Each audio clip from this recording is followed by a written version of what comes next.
आप आने वाले ट्विस्ट में देखने वाले हैं कि यहाँ पर अब जो प्रार्थना है उसके साथ जब होता है रौनक रूम में, तो यहाँ पर वो दोनों काफी नजदीक आ जाते हैं और ये सब देखकर काफी गुस्सा आने वाला है अब शिवांश को। वो यहाँ पर छोड़ेगा नहीं अब रौनक को।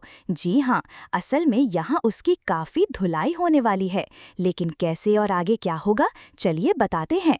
लेकिन हाँ, अगर अभी तक आपने हमारे चैनल को सब्सक्राइब नहीं किया तो जल्दी से कर लीजिए, जहां आप आने वाले ट्विस्ट में देखने वाले हैं कि असल में होता कुछ ऐसा है कि यहाँ पर अब जब रौनक गुस्से में घर पर आ जाता है, जब उसे ये पता चलता है कि प्रार्थना को आधी रात को घर से निकाल दिया गया था और उसकी वजह से उसकी जान खतरे में पड़ गई थी, उसकी इज्जत नीलाम होने वाली थी, तो इसके बाद वो बहुत ही ज्यादा परेशान हो जाता है और सीधा पहुंच जाता है अब प्रार्थना से मिलने के लिए उसके घर पर, जहां जाने के बाद वो जबरदस्ती प्रार्थना के रूम में घुस जाता है। वहां वो उससे बात करने लगता है। यहाँ पर अब जो प्रार्थना है वो भी उससे कहने लगती है कि तुम यहाँ क्या कर रहे हो, तुम बिल्कुल सही नहीं कर रहे हो, जाओ यहाँ से। लेकिन यहाँ पर रौनक किसी की भी नहीं सुनता है।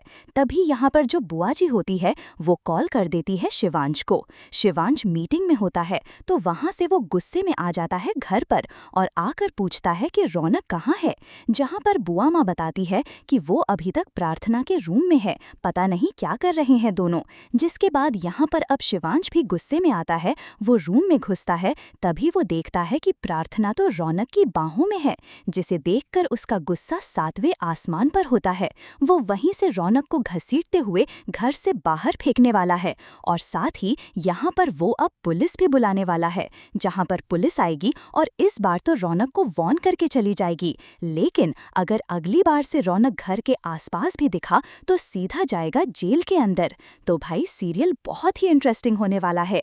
एक तरफ जहां शिवांश वो अब स्मिता जावेरी को हमेशा के लिए बर्बाद कर देना चाहता है, उनके बिजनेस को टेक ओवर कर लेना चाहता है, तो यहाँ पर उसने अपने आदमियों को लगा दिया है काम पर जो कि उसकी इन्फॉर्मेशन ला के दें, लेकिन उन लोगों को कुछ मिलता नहीं है। तो यहाँ पर अब उन्हें एक दिन की वार्निंग दे देता है शिवांश और कहता है कि कल तक मुझे सारी अपडेट चाहिए, मुझे सबूत चाहिए, सबूत मैं इन सबसे बातों से नहीं मानने वाला हूँ।